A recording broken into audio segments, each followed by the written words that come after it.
স্বাগত ডিবিসি সংবাদে আপনাদের সাথে আছি সোনিয়া আফরিন নিশিতা। এবারে জানাবো খবরের বিস্তারিত। ৮ থেকে ৯ মাত্রার ভূমিকম্প ঝুঁকিতে রয়েছে বাংলাদেশ। ভয়াবহ এই তথ্য দিয়ে ভূতত্ত্ববিদরা বলছেন, এমন ঘটলে ভয়াবহ পরিস্থিতি হবে রাজধানী ঢাকার। বুয়েট বলছে, এই মাত্রার ভূমিকম্পে রাজধানীর অর্ধেক ভবনই ক্ষতিগ্রস্ত হবে। আর দুর্যোগ ব্যবস্থাপনা বিশেষজ্ঞরা বলছেন, এমন দুর্যোগের ২০% মোকাবেলার সক্ষমতা নেই বাংলাদেশের। শুক্রবার ভূমিকম্পে কেঁপে ওঠে রাজধানীসহ দেশের বিভিন্ন এলাকা। মিয়ানমারে উৎপত্তি হওয়া এই ভূমিকম্পের মাত্রা ছিল ৫। এছাড়া গত বছরের অক্টোবরে দেশের ভেতরে এবং সীমান্তের কাছাকাছি এলাকায় পরপর ২ দফা ভূমিকম্প হয়। পরিসংখ্যান বলছে, গেল ২ বছরে দেশের ভেতরে অনুভূত হওয়া এমন ভূমিকম্পনের সংখ্যা ১৫টিরও বেশি, যার বেশিরভাগই ছিল মৃদু বা মাঝারি মাত্রার। তবে ভয়াবহ বিষয় হচ্ছে, ৯ মাত্রা পর্যন্ত অতি তীব্র ভূমিকম্পের ঝুঁকিতে রয়েছে বাংলাদেশ। ভূতত্ত্ববিদরা বলছেন, তিব্বত, ইন্ডিয়ান ও বার্মিজ প্লেটের যে সংযোগস্থল ভূমিকম্পের বড় ঝুঁকি তৈরি করেছে, তার অবস্থান বাংলাদেশের ভেতরেই, এবং এই প্লেট প্রতি বছর পরস্পরের দিকে আগাচ্ছে কয়েক সেন্টিমিটার করে, যাতে আরও বাড়ছে ঝুঁকি। ভূতত্ত্ববিদ অধ্যাপক সৈয়দ হুমায়ুন আখতারের মতে, বাংলাদেশের ভেতরে থাকা ফল্টে ৮ থেকে ৯ মাত্রার ভূমিকম্প হবার মতো শক্তি তৈরি হয়েছে। এই যে আটকে থাকা, এটাকে আমরা বলি লকড জোন। সো এই লকড জোন থাকার কারণে এটা আরও আমাদের জন্য বিপজ্জনক। ৮.২ থেকে ৯ মাত্রার ভূমিকম্প সৃষ্টি হওয়ার মতো শক্তি এখানে জমা হয়ে আছে। শক্তিটা ধাপে ধাপেও বের হতে পারে, আবার একবারও বের করে দিতে পারে। বুয়েটের গবেষকরা বলছেন, এই ধরনের ভূমিকম্প হলে রাজধানীর প্রায় অর্ধেক ভবনই ক্ষতিগ্রস্ত হবে। 50% মধ্যে 25% হচ্ছে ইমিডিয়েট ভ্যাকেন্ট করে দেওয়ার অবস্থায় ছিল, আর বাকি 25% ছিল হচ্ছে মধ্যম ঝুঁকির মধ্যে। রাফলি বলা যায় যে আমাদের হয়তো 50% বিল্ডিং ভালো, কিন্তু আমরা ক্যাটেগরিক্যালি যেটা বলতে চাই যে রেসিডেন্সিয়াল বিল্ডিংয়ের প্যাটার্ন মে বি ডিফারেন্ট। দুর্যোগ ব্যবস্থাপনা বিশেষজ্ঞরা বলছেন, এমন ভূমিকম্প মোকাবিলায় ২০% ব্যবস্থাপনার সক্ষমতা নেই বাংলাদেশের। যদি মেগা সিটি ঢাকা শহরের কথা যদি বলেন, আমরা অবশ্যই রেড জোনের মধ্যে আছি। এগুলো ডেব্রি তৈরি হবে, আর ডেব্রি তৈরি হলে এই ডেব্রিকে সরানোর জন্য যে আমাদের যে প্রস্তুতি যেটা দরকার, তার 20% সক্ষমতা আমাদের এখন পর্যন্ত আমরা তৈরি করতে পারিনি। বিশেষজ্ঞরা বলছেন, ভূমিকম্প পরবর্তী ক্ষয়ক্ষতি এড়াতে সরকারের দীর্ঘমেয়াদী বিভিন্ন উদ্যোগের পাশাপাশি ভূমিকম্পে করণীয় সম্পর্কেও সবাইকে সচেতন করতে হবে। মনিরুল সোহাগ, ডিবিসি নিউজ, ঢাকা। সড়কে বেড়েই চলছে দুর্ঘটনা। গেল ২ মাসে সড়কে ঝরেছে প্রায় অন্তত ১৫০০ প্রাণ। যদিও সরকারি হিসেবে এই সংখ্যা অর্ধেকেরও কম। উচ্চ গতির কারণেই যার বেশিরভাগ দুর্ঘটনা। এমন পরিস্থিতিতে গোটা সড়ক ব্যবস্থাপনাকেই ঢেলে সাজানোর পরামর্শ দিচ্ছেন বিশেষজ্ঞরা। ২৭ ডিসেম্বর বেলা ১১টায় মাওয়া এক্সপ্রেসওয়ের ধলেশ্বরী টোল প্লাজায় টোল পরিশোধের জন্য দাঁড়িয়ে থাকা মোটরসাইকেল, মাইক্রোবাস ও প্রাইভেট কারকে ধাক্কা দিয়ে দুমড়ে মুচড়ে দেয় ব্যাপারী পরিবহনের একটি বাস। এতে প্রাইভেট কারের ধাক্কায় একই পরিবারের ৪ জন ও মোটরসাইকেলের ২ আরোহীর মৃত্যু হয়। আহত হয়েছেন আরও ৪ জন। গ্রেফতার করা হয় চালক ও হেলপারকে। এক্সপ্রেসওয়েতে কার, বাস, মিনিবাস, মাইক্রোবাসের সর্বোচ্চ গতি হবে ঘন্টায় ৮০ kilometre. Truck, covered van, mini truck সহ সব ধরনের মালবাহী যানের গতিবেগ সর্বোচ্চ ৫০ কিলোমিটার, আর মোটরসাইকেলের সর্বোচ্চ গতিবেগ ঘন্টায় ৬০ কিলোমিটার। সরকারি পরিসংখ্যানে বাংলাদেশ হাইওয়ে পুলিশ বলছে, গত ২ মাসে ৬৪৬টি সড়ক দুর্ঘটনায় ৪০৪ জন প্রাণ হারানোর মধ্যে নারী ৩২১ জন এবং শিশু ১৬। নিরাপদ সড়ক চাই আন্দোলনের জরিপে বলা হয়েছে, গত ২ মাসে ৮৯২টি সড়ক দুর্ঘটনায় নিহত ৮৭৬ জন এবং আহত হয়েছেন ১,৪৬৮ জন। এদিকে সেভ দ্য রোড সংবাদ সম্মেলনে তুলে ধরেন গত ২ মাসের সড়ক দুর্ঘটনা। তাতে বলা হয়, ৭,০০০-এর অধিক দুর্ঘটনায় প্রাণ হারিয়েছেন ১,২৫৮ জন যাত্রী। শুধু মাওয়া নয়, দেশের বিভিন্ন স্থানে প্রতিদিন গড়ে ২ থেকে ৩টি সড়ক দুর্ঘটনা ঘটছে, এমন তথ্য বাংলাদেশের যাত্রী কল্যাণ সমিতির। উন্নত বিশ্বে তারা ছোট যানবাহন বন্ধ করেছে, স্মার্ট গণপরিবহন ব্যবস্থার প্রবর্তন করেছে। তারা সড়ক নিরাপত্তার জন্য সড়কের রোড সাইন, রোড মার্কিং, আলোকবাতি এবং যে সমস্ত ইন্ডিকেটরগুলোতে তারা কাজ করেছে, আমাদেরকে সেদিকে দাবিতে হতে হবে। এদিকে ARI ডিবিসি নিউজকে মুঠোফোনে জানায়, দেশের প্রতিটি সড়কে 20 মিনিট পরপর ট্রাফিক ব্যবস্থা বিষয়ে সতর্ক করতে হবে চালকদের। আমূল পরিবর্তন আনতে হবে ব্যবস্থাপনাতেও। কুয়াশার মধ্যে কতটুকু গতিবেগে গাড়ি চালাতে পারবে এরকম কোনো সুস্পষ্ট নির্দেশনা কিন্তু আসলে ড্রাইভারকে দেওয়া হয় না। কোন কোন কারণে তারা ওভার স্পিডটা করে সেটাকে বের করে নিয়ে এসে সেইখানে ঠিক করতে হবে। অ্যাক্সিডেন্ট থেকে যদি রক্ষা পেতে হয় তাহলে অবশ্যই ট্রান্সপোর্ট সেক্টরকে, ট্রান্সপোর্ট সিস্টেমকে একটু ঢেলে সাজাতে হবে। দেশের প্রতিটি মহাসড়কে ট্রেকার বসাতে হবে। এর ফলে বেপরোয়া গতিতে কেউ গাড়ি চালাতে পারবেন না বলে মনে করেন তিনি। এছাড়া ঘন কুয়াশার মধ্যে গাড়ি চালাতে সতর্ক থাকার পরামর্শ বিশেষজ্ঞদের। Ariful Islam, DBC news, Dhaka. তীব্র শীতে কাঁপছে রাজধানী সহ দেশের বিভিন্ন অঞ্চল। সকাল থেকেই রয়েছে কুয়াশার দাপট, দেখা মেলেনি সূর্যের। শীতের তীব্রতায় বেড়েছে ভোগান্তি। পঞ্চগড়ের তেঁতুলিয়ায় আজ দেশের সর্বনিম্ন 9.8 ডিগ্রি সেলসিয়াস তাপমাত্রা রেকর্ড হয়েছে। রাতভর বৃষ্টির মতো ঝরতে থাকে কুয়াশা। ঘন কুয়াশার কারণে সড়কে মহাসড়কে যানবাহন চলাচলে বেশ বেগ পেতে হচ্ছে। চুয়াডাঙ্গায় তাপমাত্রা কিছুটা বাড়লেও কমেনি শীতের তীব্রতা।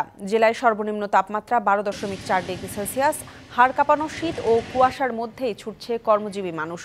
শীতের কারণে বিভিন্ন হাসপাতালে ঠান্ডাজনিত রোগীর সংখ্যা বেড়েছে। এদিকে ঘন কুয়াশায় রাত থেকে পাটুরিয়া, দৌলতদিয়া ও আরিচা কাজিরহাট নৌ রুটে ফেরি চলাচল বন্ধ হয়ে যায়। মাঝ নদীতে আটকা পড়ে 5টি ফেরি। 9 ঘন্টা পর সকালে 2 রুটে ফেরি চলাচল স্বাভাবিক হয়। ঠান্ডায় ভাড়াও হচ্ছে না, সিটি বেড়ানোও যাচ্ছে না, তাও কাস্টমার টিকিট চালাচ্ছে। এত শীত পড়ছে বাবার, আমরা শীতের জলে মজ্জা শীত একটা কম্বলও পারলাম না। ঠান্ডায় কেউ গাড়িতে ওঠে না ঠিক মতন, আমাদের ভাড়া ভর্তি নেই। এখন আমরা এই কোনো রকম কষ্ট দিন যাপন করে আমরা চলছি। 4 বছর বন্ধ থাকার পর চিনি উৎপাদনে ফিরছে দিনাজপুরের একমাত্র সরকারি শিল্প প্রতিষ্ঠান সেতাবগঞ্জ সুগার মিল। এমন খবরে প্রতিষ্ঠানটির কর্মচারীদের পাশাপাশি খুশি আখচাষিরা। ভালো কিছুর আশায় বুক বাঁধছেন স্থানীয়রাও। তাদের অভিযোগ, রাজনৈতিক কারণেই সচল থাকা মিলটি বন্ধ করেছিল তৎকালীন ক্ষমতাসীন আওয়ামী লীগ। 1933 সালে প্রতিষ্ঠিত সেতাবগঞ্জ সুগার মিল জরাজীর্ণ হয়ে পড়ায় বন্ধ করে দেওয়া হয় 1975-এ। পরে আবার চালু করা হয় 7 বছর পর। 2020 সালের 1 ডিসেম্বর আখ সরবরাহে স্বল্পতা ও লোকসানকে কারণ দেখিয়ে মিলের আখ মারাই স্থগিত করে আওয়ামী লীগ সরকার। তবে গেল বছরের 15 ডিসেম্বর অন্তর্বর্তী সরকার সেই স্থগিতাদেশ প্রত্যাহার করে। এমন খবরে খুশি শ্রমিক, কর্মচারী, আখ চাষি সহ স্থানীয়রা। সেতাবগঞ্জ চিনিকল পুনরায় চালু হতে যাচ্ছে। এই এলাকার প্রাণচঞ্চলতা আবার ফিরে আসতেছে। বর্তমানে সরকার উদ্যোগ নিয়েছে, আমরা বচাগঞ্জবাসী খুব উৎফুল্ল এবং আনন্দিত। খুব আনন্দিত, চাষিরা খুব আগ্রহী, ওরা আখ চাষে শুরু করে দিয়েছে। এলাকাবাসী বলছেন, রাজনৈতিক কারণেই বন্ধ করা হয় চিনিকলটি। তাদের অভিযোগ, এতে ছিল এস আলম গ্রুপ ও সাবেক এমপি খালিদ মাহমুদ চৌধুরীর ষড়যন্ত্র। এস আলম গ্রুপের সাথে একতা আতাত করে আমাদের খালিদ মাহমুদ চৌধুরী এমপি সাথে যোগসাজশ করে এই মিলটিকে বন্ধ করে দেয়। এস আলমের মতন কুচক্রী মহল যেন এই বড় সম্পদটিকে আর বিনষ্ট করার কোনো চিন্তা ভাবনা না করতে পারে, সেই ব্যবস্থা যেন সরকার মহোদয় গ্রহণ করেন। এই সরকার যে মিলটা চালুর যে উদ্যোগ নিয়েছে, আমরা এই উদ্যোগকে স্বাগত জানি। পর্যাপ্ত আখ রোপণ হলে চলতি বছরই চিনি উৎপাদনে যাওয়া সম্ভব বলছেন মিলের ব্যবস্থাপনা পরিচালক। আখ প্রাপ্তি যত বেশি হবে তত তাড়াতাড়ি মিলের ক্রাশিংরা এগিয়ে আসবে। তবে আশা করা যাচ্ছে যে এই বছর যদি আমরা পর্যাপ্ত প্লান্টেশনের দিকে যাই, তাহলে হয়তো আগামী বছর অথবা তার পরের বছরে এটা মিলটা আমরা ফুল ক্রাশিংয়ে যেতে পারবো। দ্রুতই সুগার মিলটি ফিরবে চিনি উৎপাদনে, আরও সমৃদ্ধ হবে অঞ্চলটির ব্যবসা বাণিজ্য, এমন প্রত্যাশা সকলের। DBC news desk. রাজধানীতে নিত্য প্রয়োজনীয় পণ্যের দাম ও সরবরাহের খবর জানাতে আমাদের সাথে যুক্ত হচ্ছেন আমাদের সহকর্মী ইউসুফ রানা। ইউসুফ, বাজার পরিস্থিতি কেমন দেখছেন? কাঁচা পণ্য কিংবা মাছ মুরগির দরই বা কেমন দেখছেন? আর বোতলজাত তেলের সংকট নিয়ে কি বলছেন বিক্রেতারা, বিস্তারিত জানাবেন। কিন্তু শীতের বাজারে শীতের সবজি কিন্তু আমরা ভরপুর দেখতে পাচ্ছি। অর্থাৎ শীতের যে তীব্রতা, সেই তীব্রতা বাড়ার সাথে সাথে রাজধানীর বাজারে শীতের সবজির সরবরাহ কিন্তু বেড়েছে। সেই সাথে শীতের সবজির দামও কিন্তু অনেকটা হাতের নাগালে আসতে শুরু করেছে ক্রেতাদের। এখন বেশিরভাগ সবজি কিন্তু 50 থেকে 60 টাকার মধ্যে, এবং কিছু কিছু সবজি কিন্তু 30 থেকে 40 টাকার মধ্যেও মিলছে। বিশেষ করে ছোট মাঝারি আকারের ফুলকপি সেগুলো কিন্তু 30 থেকে 40 টাকায় বিক্রি হচ্ছে। বাঁধাকপিও কিন্তু 30 থেকে 40 টাকার মধ্যে। তবে বেগুন এবং টমেটোর দামটা একটু বেশি এখনো, 60 থেকে 70 টাকা কেজির মধ্যে। তবে নতুন আলু কিন্তু বাজারে প্রচুর পাওয়া যাচ্ছে এবং সেই নতুন আলু 45 থেকে 50 টাকার মধ্যে বিক্রি হচ্ছে। কাঁচা মরিচ আগের তুলনায় কিছুটা দাম কমেছে, 70 থেকে 80 টাকা কেজি বিক্রি হচ্ছে। বিক্রেতারা আমাদেরকে বলছেন যে শীতের যে সবজির সরবরাহ, সেই সরবরাহ যদি আরো বাড়ে তাহলে দাম কিন্তু আরো কমে আসবে। তবে ক্রেতাদের অভিযোগ, কৃষক পর্যায়ে যে দাম এখন সবজির, সেই দাম কিন্তু রাজধানীতে মিলছে না, বরং এর থেকে 2 থেকে 3 গুণ বেশি দামে বিক্রি হচ্ছে রাজধানীর বাজারে।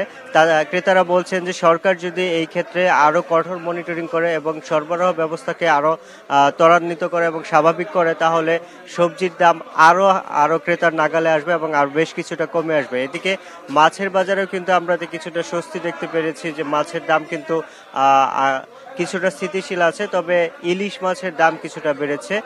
আবার আপনি যেটি জানতে চেয়েছিলেন যে বোতলজাত সয়াবিন তেলের যে সরবরাহ, সেই সরবরাহ নিয়ে কিন্তু ক্রেতা এবং বিক্রেতারা আমাদেরকে যেটি জানিয়েছেন যে 2 লিটার এবং 5 লিটারের যে সয়াবিন তেল সেটি কিন্তু বাজারে মিলছে, কিন্তু হাফ লিটার এবং 1 লিটারের যে সয়াবিন তেল সেটি কিন্তু বাজারে এখনো স্বাভাবিক সরবরাহ হয়নি। ক্রেতারা কিন্তু আমাদেরকে যে অভিযোগটি জানিয়েছেন যে বেশিরভাগ ক্রেতাই কিন্তু 1 লিটার এবং হাফ লিটার বোতলগুলো চেয়ে থাকেন এবং তারা এই ছোট আকারের বোতলগুলো কিন্তু তারা নেন, কিন্তু এই 2 লিটার এবং 5 লিটারের যে সয়াবিন তেল সেটি কিন্তু অনেকেরই কেনার সাধ্যের বাইরে থাকে। সেই জন্য এই বোতলজাত সয়াবিন তেলের সরবরাহ যেন দ্রুত স্বাভাবিক করা হয়, সেই দাবিটিও কিন্তু ক্রেতারা জোরালোভাবে জানিয়েছেন। এই ছিল আমার কাছে থাকা রাজধানীর কাঁচা বাজারের সর্বশেষ খবর। ইউসুফ, আপনাকে অসংখ্য ধন্যবাদ আমাদের সাথে যুক্ত হবার জন্য। অর্থের অভাবে চিকিৎসা হচ্ছে না বৈষম্য বিরোধী ছাত্র আন্দোলনে আহত হারুন শেখের। গ্রামের বাড়িতে স্ত্রী সন্তান নিয়ে এখন মানবেতর জীবন কাটাচ্ছেন জুলাই আগস্ট বিপ্লবের এই সৈনিক। ঘটনার 5 মাস পেরিয়ে গেলেও এখনও মেলেনি সরকারি বেসরকারি পর্যায়ে কোনো সহায়তা, যে কারণে শুধু চিকিৎসা চালানোই নয়, অর্থের অভাবে স্বাভাবিক জীবনে বেঁচে থাকাটাই এখন দায় হয়ে পড়েছে পরিবারের। বাগেরহাটের চিতলমারী উপজেলার চর চিঙ্গের গ্রামের দিনমজুর মোহাম্মদ হারুন শেখ, স্ত্রী ও 1 সন্তান নিয়ে টানাপোড়েনের সংসার। গত 19 জুলাই মিরপুর 10 নম্বর এলাকায় জুলাই আগস্ট বিপ্লব খ্যাত কোটা সংস্কার আন্দোলনে যোগ দিয়ে ডান পায়ে গুলিবিদ্ধ হন। এরপর গুলিবিদ্ধ পায়ে স্প্লিন্টার নিয়ে হাসপাতালে প্রাথমিক চিকিৎসা শেষে বাড়িতে চলে আসেন তিনি। স্বাভাবিক চলাফেরা করতে না পারায় কাজে যেতে পারছেন না তিনি, ফলে স্ত্রী সন্তান নিয়ে পৈতৃক ভিটায় মানবেতর দিন যাপন তার। আক্ষেপ আর চাপা কান্নায় হন আবেগ তাড়িত। আমি সরকারিভাবে কোনো সহযোগিতা পাইনি, সে জুলাই স্মৃতি ফাউন্ডেশনও পাইনি। এ পর্যন্ত যত জায়গায় কাগজ দিয়েছে, যতজনে কাগজ সহযোগিতার কথা বলে নিছে, মূলত আমি কোনো রকমের কোনো সহযোগিতা আমি পাইনি। এখন চিকিৎসার জন্য বহুত কষ্ট হয়, কারণ চিকিৎসা করতে পারি না, বাজার করতে পারবো না, তো চিকিৎসা আসে কীভাবে? ভালো কোনো ট্রিটমেন্ট যদি পাইতাম, হয়তো আমার পাওটা পুরোপুরি ঠিক হইতো, আমি কোনো কাজকাম ভারী করতে পারতাম। পাও বাস করতে পারে না, ভালোভাবে হাঁটতে চলতে পারে না, কষ্টের কাজ করতে পারে না। কাজ না করলে আমরা সংসার চলতেছে না। অসহায় পরিবারটির পাশে দাঁড়িয়েছে স্থানীয়রাও। হারুনের চিকিৎসায় এগিয়ে আসতে সবার প্রতি আহ্বানও জানান। তার অর্থ সম্পদ নাই, শুধু বাড়ির জায়গাটুকুই আছে, দিন মজুরি করে খায়, কোনো সহযোগিতা পায় তার জন্য উপকার হবে। প্রধান উপদেষ্টা সহ আসিফ মাহমুদ, সজীব ভুঁইয়া এবং নাহিদ ইসলামের কাছে সদয় অনুরোধ জানাচ্ছি, যাতে করে আমার এই ভাইটা তার পরিবার নিয়ে সামনের দিকে আগায় যেতে পারে, উন্নত চিকিৎসা পেতে পারে। সমাজের বিত্তবানদের পাশাপাশি প্রশাসনের আর্থিক সহযোগিতায় সুচিকিৎসায় শুধু হারুনই উঠে দাঁড়াবে না, হাসবে বাংলাদেশও, এমন প্রত্যাশা সবার। DBC news desk. 6 ভাইকে নিয়ে সাম্রাজ্য গড়ে তুলেছিলেন রংপুর 2 আসনের 3 বারের এমপি ডিউক চৌধুরী। গঠন করেন নিজস্ব কথিত মন্ত্রিপরিষদ। শিক্ষা, অর্থ, ভূমি, খাদ্য, বন ও আইন মন্ত্রণালয় গঠন করে দায়িত্ব দেন এক একজনকে। কামিয়ে নেন হাজার কোটি টাকা। শুধু 97টি শিক্ষা প্রতিষ্ঠান থেকেই নিয়েছেন 132 কোটি। এমপির একটি ডিও লেটারের মূল্য ছিল 2 কোটি টাকা। জমি দখল ছিল এমপি পরিবারের নেশা। টাকা হলে পাল্টে যেত স্থানীয় সরকার নির্বাচনের ভোটের ফলও। আমার ছেলে জয় বয়সী, তাকে আপনাদের হাতে তুলে দিলাম। আবুল কালাম মোহাম্মদ আহসানুল হক, যিনি ডিউক চৌধুরী নামেই পরিচিত, রংপুর 2 আসন থেকে আওয়ামী লীগের টিকিটে 3 বারের সংসদ সদস্য। সরকারি ও ব্যক্তি মালিকানা জমি দখল করে একই চত্বরে গড়ে তোলেন 6 ভাইয়ের সাম্রাজ্য, নাম দেন চৌধুরী পরিবার। 3 ভাই জনপ্রতিনিধি, 2 জন ঠিকাদার ও 1 জন ব্যবসায়ী। মূলত এই ভাই ভাগ্নে আর আস্থাভাজনদের নিয়ে ডিউক চৌধুরী সৃষ্টি করেন কথিত 6 মন্ত্রণালয়। এমপির ভাগ্নে এলাকায় শিক্ষামন্ত্রী খ্যাত হেলাল মাস্টারের মাধ্যমে নিয়োগ, বাণিজ্য, শিক্ষা প্রতিষ্ঠানের ভবন বরাদ্দে কমিশন, স্কুল কমিটির সভাপতি নিয়োগ ও ল্যাব নির্মাণের নামে কামিয়েছেন শত কোটি টাকা। এছাড়া গ্রামীণ অবকাঠামো উন্নয়নের বরাদ্দ লুটপাট, ইউনিয়ন পরিষদ থেকে অর্থ আদায় এবং চাঁদার টাকা উঠানোর দায়িত্বে ছিলেন কথিত অর্থমন্ত্রী, জেলা পরিষদের সাবেক সদস্য মমতাজ উদ্দিন। আমাদের এক্স এমপি যিনি ছিল, ওনার পিএসও স্কুল কলেজের সভাপতি ছিল এবং ওনার ভাইয়েরা দেখা যাচ্ছে আপনার 4-5টা প্রতিষ্ঠানের সভাপতি এবং সব নিয়োগ হইতো তাদের হাত ধরে। চাচাতো ভাই পৌর মেয়র টুটুল চৌধুরীর একচ্ছত্র আধিপত্য ছিল প্রশাসনে। বাড়িতেই চালাতেন থানার কার্যক্রম। কেউ মতের বিরুদ্ধে গেলেই দেয়া হতো মিথ্যে মামলা। অকথ্য নির্যাতন চালাতো ডিউক চৌধুরীর পেটোয়া বাহিনী। এলাকায় বিচার সালিসের নামে প্রহসন চালাতেন আর এক চাচাতো ভাই লিটন চৌধুরী। আর জমি দখল, টেন্ডারবাজি, ঠিকাদারি ও ব্যবসায়ী সিন্ডিকেটের হোতা ছিলেন লিঙ্কন চৌধুরী। এছাড়া খাদ্য ও বন মন্ত্রী খ্যাত পলিন চৌধুরী নিয়ন্ত্রণ করতেন এলএসডি গোডাউন, সরকারি জলাশয় দখল, লিজ, সড়কের গাছ কর্তন, solar panel, TCB, OMS dealership নিয়োগ সহ স্থানীয় হাট বাজার। টেন্ডারবাজি থেকে শুরু করে নিয়োগ বাণিজ্য, এমনকি ওএমএস, টিসিবির মতো যে ডিলারশিপগুলো আছে সেগুলো পর্যন্ত তারা নিজেদের মনোপুত মানুষকে দিয়েছিল এবং তাদের কাছে মাসিকভাবে তারা একটা চাঁদা নিত। এমপির মদতে বালু সিন্ডিকেট নিয়ন্ত্রণ করতেন সাবেক উপজেলা চেয়ারম্যান ফজলে রাব্বি সুইট। প্রশাসনকে কুক্ষিগত করে স্থানীয় সরকার নির্বাচনে ভোটের ফল পাল্টে দিতেন ডিউক চৌধুরী।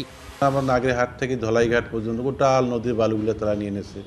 সমস্ত রাস্তাঘাটের একের গাছটা সব উজাড় করে তারা খেয়েছে। তারা দলীয় প্রভাব দেখিয়ে আমার ইউনিয়নে আমি বিজয় ঘোষণা হওয়ার পরেও আমার ইউনিয়নে 5টা সেন্টারে গোলাগুলি করে আমার জয়টাকে ছিনিয়ে নিয়েছে।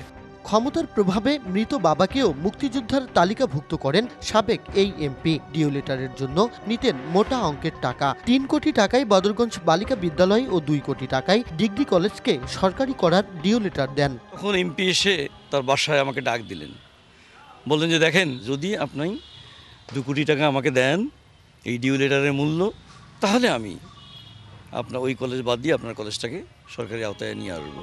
রাজনৈতিক পট পরিবর্তনের পর নিরুদ্দেশ ডিউক চৌধুরী ও তার ভাইরা। যতগুলো অবকাঠামো আপনারা দেখতেছেন, বিগত সাংসদের হাত দিয়ে কিন্তু আমি উন্নয়নটা করেছি। এই কারণে আমাকে যতটুকু সময় ওনার সাথে থাকার দরকার ছিল আমি ততটুকু সময় ছিলাম। বদরগঞ্জ, তারাগঞ্জ উপজেলার প্রতিটি দপ্তরে একক আধিপত্য বিস্তার করে হাজার হাজার কোটি টাকার মালিক ডিউক চৌধুরী। তবে এলাকায় তার দৃশ্যমান কোনো সম্পদ নেই। ঢাকা সহ পদ্মা সেতু এলাকায় সম্পদ করার পাশাপাশি শ্যালক ও শেলিকার স্বামী ব্যাংক কর্মকর্তার কাছে নগদ টাকা গচ্ছিত রেখেছেন বলে জনশ্রুতি রয়েছে। হলফনামা অনুযায়ী 10 বছরের ডিউক চৌধুরীর বার্ষিক আয় 2,29,000 থেকে বেড়ে হয়েছে 24,41,000 টাকা। স্থাবর সম্পত্তি দেখিয়েছেন মাত্র 70,000 টাকা, আর 4.5 লাখ টাকার অস্থাবর সম্পত্তি হয়েছে 1.5 কোটি টাকা। ডিউকের স্ত্রী গৃহিণী হলেও বেড়েছে তার সম্পদ। দুর্নীতির যথাযথ তদন্ত করে ডিউকের কঠোর বিচারের দাবি সুশাসনের জন্য নাগরিকের। আজকে যারা দুর্নীতি করে ফুলে ফেপে সমাজে সম্পদশালী, বিত্তশালী হয়েছে, তাদের বিরুদ্ধে কিন্তু অবশ্যই ব্যবস্থা নেওয়া দরকার। 90 পরবর্তী সময়ে বদরগঞ্জ, তারাগঞ্জ উপজেলা কবজায় নেয় ডিউকের পরিবার। তার চাচা সাবেক যোগাযোগ মন্ত্রী আনিসুল হকের আমল থেকে এলাকাটিতে চলে চৌধুরী পরিবারের দুঃশাসন। আওয়ামী লীগ সরকার পতনের পর বিক্ষুব্ধ জনতা গুড়িয়ে দিয়েছে তাদের সাম্রাজ্য। Majed Masud, DBC news, Rangpur. না ফেরার দেশে পাড়ি জমালেন জাতীয় চলচ্চিত্র পুরস্কার প্রাপ্ত অভিনেত্রী অঞ্জনা রহমান। শুক্রবার দিবাগত রাতে বিএসএমএমইউতে চিকিৎসাধীন অবস্থায় মারা যান এই অভিনেত্রী। তার মৃত্যুতে দেশের চলচ্চিত্র অঙ্গনে দেখা দিয়েছে শোকের ছায়া। বাদ জোহর বাংলাদেশ এফডিসিতে তার জানাজা অনুষ্ঠিত হবে। নৃত্যশিল্পী থেকে নায়িকা হয়ে ওঠার বর্ণাঢ্য জীবনের ইতি টানলেন জাতীয় পুরস্কার প্রাপ্ত অভিনেত্রী অঞ্জনা রহমান। কয়েকদিন ধরেই ছিলেন জীবন মৃত্যুর সন্ধিক্ষণে। শুক্রবার দিবাগত রাত 1:30টার দিকে বিএসএমইউ হাসপাতালে আইসিইউতে মৃত্যু হয় অঞ্জনা রহমানের। মৃত্যুর সংবাদে রাতেই হাসপাতালে আসতে থাকেন তার দীর্ঘদিনের সহকর্মী ও শুভানুধ্যায়ীরা। অঞ্জনাদি শিল্পীতে একজন খুবই রিফাইন একজন শিল্পী ছিলেন, আর এত ভালো মনের একটা মানুষ ছিলেন, হাস্য উজ্জ্বল সবসময়। ফিল্মের যে সে হিরোইন বা সে নায়িকা, একজন কিংবদন্তি, সেটা সে ফিলই করতে দিত না। এতটা বেশি ভালোবাসা, সপ্তাহে একদিন হলেও সে ফোন দিত। চলচ্চিত্র শিল্পী সমিতির সভাপতি মিশা সওদাগর জানান, স্বজনদের সাথে আলোচনা করে বাদ জোহর এফডিসিতে তার জানাজা অনুষ্ঠিত হবে। বাদ জোহর এফডিসি প্রাঙ্গণে অঞ্জনা আপার জানাজার নামাজ অনুষ্ঠিত হবে। অঞ্জনা আপার সম্পর্কে কোনো কমেন্টস, কোনো ব্যাড কমেন্টস আমি জীবনে শুনিনি, এবং আমাদের সমিতিতে যখন কোনো কিছু হতো এবং উনি সবার সাথে তার সম্পর্ক। 70-এর দশকে অভিনয় জীবনে প্রবেশ করেন অঞ্জনা সেতু সিনেমার মধ্য দিয়ে। এরপর চলচ্চিত্র অঙ্গনে দ্যুতি ছড়িয়েছেন 3 শতাধিক সিনেমায় অভিনয় করে। শুধু দেশীয় নয়, অভিনয় করেছেন এশিয়ার কয়েকটি দেশের চলচ্চিত্রেও। উপহার দিয়েছেন ব্যবসা সফল চলচ্চিত্র। আসলে আপনি কে বলুন তো? অভিনয়ের জন্য 2বার জাতীয় চলচ্চিত্র পুরস্কারও পেয়েছেন। বেশ তো লাগছিল। মেহের মনি, ডিবিসি নিউজ, ঢাকা। শেখ মুজিবুর রহমানের নাতনি ও যুক্তরাজ্যে ক্ষমতাসীন লেবার পার্টির মন্ত্রী টিউলিপ সিদ্দিককে বিনামূল্যে একটি ফ্ল্যাট দিয়েছিলেন আব্দুল মোতালিফ নামের একজন আবাসন ব্যবসায়ী। ছাত্র জনতার অভ্যুত্থানে ক্ষমতাচ্যুত প্রধানমন্ত্রী শেখ হাসিনার ঘনিষ্ঠ ব্যক্তিদের সঙ্গে যোগাযোগ রয়েছে ওই ব্যবসায়ীর। বিনামূল্যে ফ্ল্যাট হস্তান্তরের তথ্য উঠে এসেছে যুক্তরাজ্যের ভূমি নিবন্ধন সংক্রান্ত নথিপত্রে। ওই নথিপত্রের ভিত্তিতে একটি প্রতিবেদন প্রকাশ করেছে যুক্তরাজ্য ভিত্তিক সংবাদ মাধ্যম ফিনান্সিয়াল টাইমস। ফ্ল্যাটটি লন্ডনের কিংস ক্রস এলাকার কাছে অবস্থিত। 2004 সালে ফ্ল্যাটটি টিউলিপকে দেয়া হয়। টিউলিপ সিদ্দিক বর্তমানে যুক্তরাজ্যের অর্থ মন্ত্রণালয়ের ইকোনমিক সেক্রেটারি হিসেবে দায়িত্ব পালন করছেন। নাটকীয় ম্যাচে বছরের শুরুটা জয় দিয়ে রাঙ্গালো রিয়াল মাদ্রিদ। ভ্যালেন্সিয়াকে 2-1 গোলে হারিয়েছে রিয়াল। নিজেদের মাঠে ম্যাচের 27 মিনিটে গোল করে এগিয়ে যায় ভ্যালেন্সিয়া। 1 গোলের লিড নিয়ে জয়ের পথে থাকা দলটা খেই হারায় শেষ সময়ে গিয়ে। 79 মিনিটে ভ্যালেন্সিয়া গোলরক্ষকের ঘাড়ে আঘাত করে লাল কার্ড দেখেন ভিনিসিয়াস জুনিয়র। 10 জনের দল নিয়ে 6 মিনিট পরই সমতায় ফেরে তারা। দলকে সমতায় ফেরান লুকা মদ্রিচ, আর ম্যাচের যোগ করার সময় প্রতিপক্ষের ভুলে জালে বল জড়ান বেলিংহাম। 2-1 ব্যবধানের জয়ে 43 পয়েন্ট নিয়ে টেবিলের শীর্ষে উঠে এসেছে রিয়াল মাদ্রিদ। চ্যাম্পিয়ন্স ট্রফিতে সাকিব আল হাসানকে পেতে শেষ চেষ্টা করবে বিসিবি। টি-20তে অধিনায়ক হওয়ার দৌড়ে এগিয়ে আছেন লিটন কুমার দাস, এমনটাই জানিয়েছেন বিসিবি সভাপতি ফারুক আহমেদ। দেশে আসা বন্ধ, দেশের বাইরেও করেছেন সিরিজ মিস, খেলতে পারছেন না বিপিএল। বাংলাদেশের হয়ে সাকিব আল হাসানের শেষটা দেখে ফেলেছেন অনেকেই। তবে শেষ হইয়াও শেষ হয়নি সাকিব আল হাসান অধ্যায়। তাকে চ্যাম্পিয়ন্স ট্রফিতে ফেরাতে শেষ চেষ্টাটা করবে বিসিবি। উচ্চ পর্যায়ের সাথে বসে অল্প কিছুদিনের মধ্যেই নেওয়া হবে চূড়ান্ত সিদ্ধান্ত। সাকিব এখনো তো রিটায়ারমেন্ট হয় নাই, মানে তেমন কোনো কিছু হয় না সাকিবের। ট্রাই না, এটা হলে গিয়ে সাকিব এখনো তো যদি রিটায়ার করে ফেলতো তাহলে বলতাম যে ও আর নাই। যদি কোনো ওর যে ইস্যুগুলো আছে সে তো মাঝে মাঝে মন্ত্রণালয়ের সাথে কথা বলে কিভাবে ওইটা কি করা যায়। আর ওর যে জিনিসগুলোতে আমার হেল্প করার কোনো ব্যাপার নেই, এটা আমি আগেও বলেছি, এখনো বলছি। এটা শুধুমাত্র গভর্নমেন্ট লেভেল থেকে যদি কোনো ইনস্ট্রাকশন আসে, ওর যেই সমস্যাগুলো আছে ওগুলো যদি ঠিক করতে পারে, তাহলে কিন্তু আমার মনে হয় যে এটা একটা ব্যাপার ডিসিশন নিতে পারে। তারপর তার ফিটনেস, তারপর মেন্টাল স্টেট, তারপর সিলেকশন কমিটি আছে, তারা ডিসাইড করবে। গুঞ্জন হলো সত্য, নাজমুল শান্ত টি-20 ফরম্যাটে নেতৃত্ব ছেড়েছেন। নতুন অধিনায়ক হতে পারেন লিটন দাস। তবে টেস্টের মতো চ্যাম্পিয়ন্স ট্রফি পর্যন্ত ওয়ানডে ফরম্যাটের নেতা শান্ত। ও তো টিমের বাইরে গেছে ইনজুরির জন্য। If he comes back he will come back as a captain. And আসলে ক্যাপ্টেন্সিটা ওর টেনিয়রটা কতদিন আপনারা বলেছেন যে এই ডিসেম্বর পর্যন্ত ছিল, 1 বছর। সো আমরা তো আসলে মনে করেছিলাম যে ও চ্যাম্পিয়ন্স ট্রফি পর্যন্ত ক্যাপ্টেন থাকবে। বিপিএল এর টিকিট ইস্যুতে ভাঙচুর, অগ্নিকাণ্ড নিয়ে ভাবমূর্তির সংকটে বিসিবি। এর মাঝেও মাঠে দর্শক উপস্থিতি ও বোর্ডের মধ্যে অব্যবস্থাপনা দূর করতে পারাকে সাফল্য হিসেবে দেখছেন ফারুক আহমেদ। কালোবাজারি আসলে এটা একটা, আপনি যদি 4টা টিকিট কিনে আপনি কোথাও বিক্রি করেন, এটা খুব ডিফিকাল্ট। বোর্ডের কোনো চক্র যদি কালোবাজারি করে এটা একটা বিরাট ইস্যু। আমার মনে হয় এটা আমরা এবার রোধ করতে পেরেছি। এই মাসের মাঝামাঝি সময়ের মধ্যে আইসিসির কাছে চ্যাম্পিয়ন্স ট্রফির প্রাথমিক দল দিতে হবে বিসিবিকে। সে লক্ষ্যে অনেকটাই দল গুছিয়ে ফেলেছেন নির্বাচকরা। Mamunur Rashid, DBC news, Dhaka. এবার দেখে নেব আজকের জাতীয় দৈনিক পত্রিকাগুলোর প্রধান প্রধান শিরোনাম। শুরুতেই প্রথম আলো আমার হাতে আছে। প্রথম আলোতে প্রধান শিরোনাম আজকের, তদন্তের জন্য পুলিশের বাইরে সংস্থার প্রস্তাব। ফৌজদারি মামলা তদন্তে এখন থানা পুলিশের পাশাপাশি সিআইডি ও পিবিআই রয়েছে। প্রস্তাবিত তদন্ত সংস্থায় জনবল হবে পুলিশ থেকে সম্পূর্ণ আলাদা। এরপরেই আমার কাছে আছে সমকাল। সমকালে বলা হয়েছে ক্যাডার কর্মকর্তাদের পাল্টাপাল্টি অবস্থান, বাড়ছে বিভক্তি, আর অন্তর্বর্তী সরকারকে চাপে রাখতে দুপক্ষই ভাঙছে। আলোচনা সভার আড়ালে এবার শোডাউন 25 ক্যাডারের।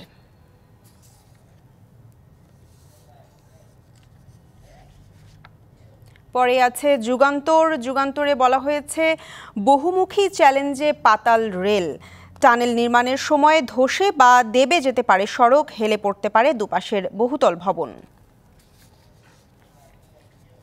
এরপরে আমার হাতে আছে কালবেলা। কালবেলার প্রধান শিরোনামের মধ্যে বিএনপি জামাত বাহাস দ্বন্দ্ব নাকি মতবিরোধ, 25 বছরের রাজনৈতিক মিত্রদের মধ্যে হঠাৎ কেন এমন বৈরী সম্পর্ক তৈরি হলো সেটি নিয়েও নানা প্রশ্ন উঠছে। শেখ হাসিনাকে ক্ষমতাচ্যুত করার জন্য দুই দলই আন্দোলনে অভিন্ন কর্মসূচি পালন করেছে, আর সংস্কার ও নির্বাচন প্রশ্নে জামাত দ্বৈত ভূমিকা রাখার চেষ্টা করছে বলে অভিযোগ বিএনপি ও মিত্রদের। এরপরে আছে বাংলাদেশ প্রতিদিন। বাংলাদেশ প্রতিদিনের প্রধান শিরোনাম হলো করুণ দশা স্বাস্থ্য সেবায়, চিকিৎসা ব্যয় মেটাতে বছরে দারিদ্র্যসীমার নিচে 61 লাখ মানুষ, সরকারি হাসপাতালে অব্যবস্থাপনা আর বেসরকারিতে উচ্চমূল্য, আর ঢাকামুখী রোগীর ঢল, ওষুধের দামে নাজেহাল মানুষ।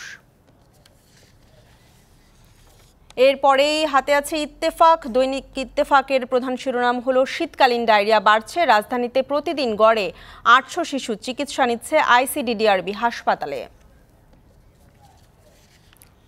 এরপরে আমার হাতে আছে কালের কণ্ঠ। কালের কণ্ঠের শিরোনাম দেখতে পাচ্ছি প্লাস্টিক পলিথিনে মুমূর্ষু নদী, বেশি প্লাস্টিক টঙ্গী খাল, বুড়িগঙ্গা ও বালুনদ, ধানমন্ডি লেকে, আর ঢাকার জলাশয়গুলোর প্রতি ঘনমিটার পানিতে গড়ে 36,000 পিস মাইক্রোপ্লাস্টিক। আর এদিকে দেখতে পাচ্ছি শহরে মাথাপিছু প্লাস্টিক ব্যবহার 2005 সালে ছিল 3 কেজি, 2020 সালে সেটি 9 কেজি, আর বর্তমানে ঢাকায় সেটি হয়েছে 24 কেজি।